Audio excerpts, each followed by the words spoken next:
Right. So you heard the finance minister in that exclusive interview with George Weafe on PM Express last week. And then you also heard Togbe Afede, who has sufficient experience in this area of finance and economy. Also, he was appealed to by the individual bondholders, just like the Catholic Bishops' Conference. They also issued a statement yesterday asking that things don't seem to be right.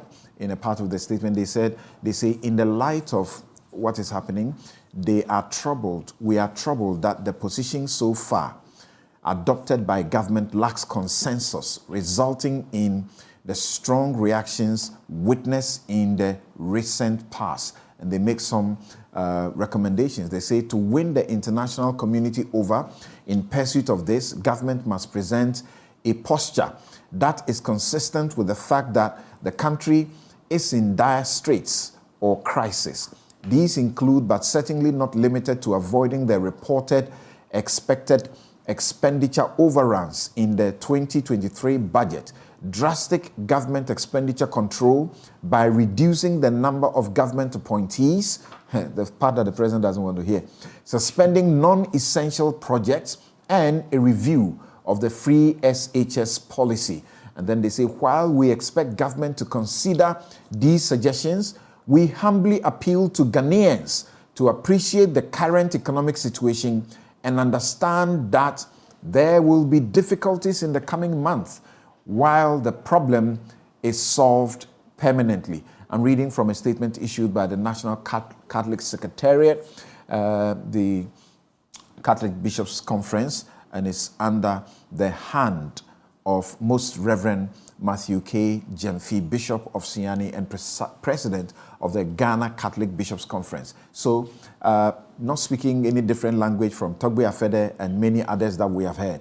Let's bring on Senyo Hosi and Dr. Theophilus A. Champong on the latest development. Thank you, gentlemen, for making the time to join us. As we know now, the Ghana Association of Banks, they have signed on. They signed on the 23rd of January. Ghana Insurance Association, they signed on the 26th of January. The Securities Industries signed on the 27th of January. The only group left is the individual bondholders that is seeking a complete no deal. How do you proceed, Senyo?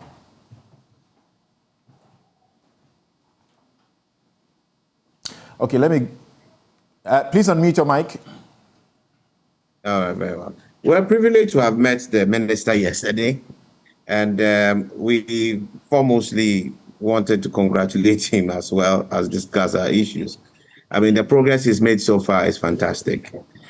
Do we need a DDE as an economy? It's one of the options that's on our table, and achieving the DDE would also definitely help us attain the sustainability that's required and help trigger the reforms or the transformation of our economy.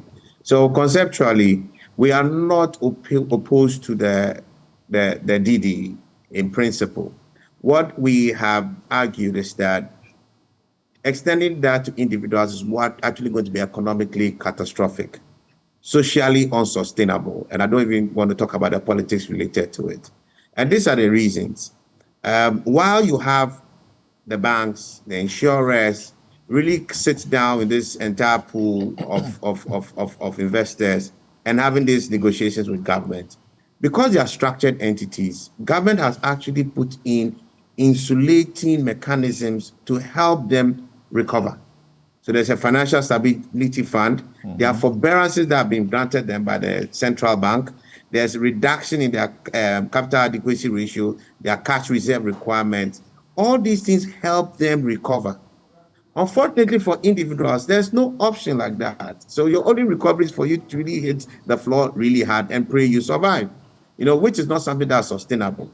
What is even more critical is the savings culture and investment culture in the country. For every economy to really thrive, it really needs savings to grow. Every economy has households, and by that extent, we are talking about individuals, as the primary source of loanable funds. It is not the firms, it is not government. Firms and government actually take money from the economy to run the wheels of the economy. Households provide money into the economy. So when you crush the confidence of households or individuals in investing in the economy, you're actually going to be transforming this crisis into a very big economic crisis. You know, we've been claiming that it's more like a fiscal crisis because it's something that's happening on government's expenditure and revenue side, but it will cascade into something that's more unsustainable. That is why we must protect this particular subsector. There are no structures for it, and when you crash the confidence, you have a problem. I'll give you an example before you possibly just come in. The auctions that we are having now for our treasury bills that's supposed to fund government short-term needs are failing. They are failing. Why? People have lost confidence in government's financial instruments, and more importantly, in the entire financial system. People want to take out their money and keep them under their pillows. People want to convert them into dollars and keep them in a safe. That will kill the economy. And that's why we must protect this economy by keeping individuals out. And I think that's been said. The bottom line of the of the report of the Government of Ghana Individual Bondholders Forum Technical Committee on the exclusion of individual bondholders from the Domestic Debt Exchange Program. The report is dated the 25th of January 2023. And I find that you are a signatory representing the convener of the Individual Bondholders Forum. And then Mr. Samuel Akest is a director with the Ministry of Finance. The conclusion of that is what? That you have presented to the minister or government and expect them to comply with or to use to exempt individual bondholders? What the committee really did was first to really appreciate what government challenges were and also to explore whether individuals can actually help solve the problem. What we had recommended we had proposed in our initial petition to the minister indicated we didn't think we should be part of it. But we also told the minister that we have policy capacity to help him navigate the entire challenges. So we filed our recommendations, and these recommendations were reasonably vetted and largely considered very reasonable by the entire committee. And that's been tabled. Yesterday, at our meeting with the minister, he was very grateful for the inputs that were made. And actually, if I should quote him, he said, this is something Ghana must definitely do. So there are options to this entire challenge, but he needs to also deal with short-term issues. And that's why he thinks restructuring the debt may help, which we don't oppose. You gave as many as 18 recommendations, is it not?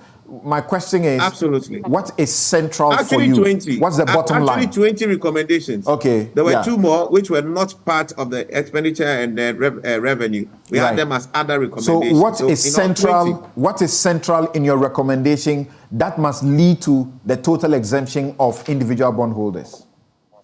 Largely, the creation of fiscal space to service government debt. If we can actually create 83 billion, let's say we are even going to probably realize 50% of that. That in itself is the biggest contribution that anybody could make to this entire exercise. The banks are not going to make that contribution. Insurance will make that contribution.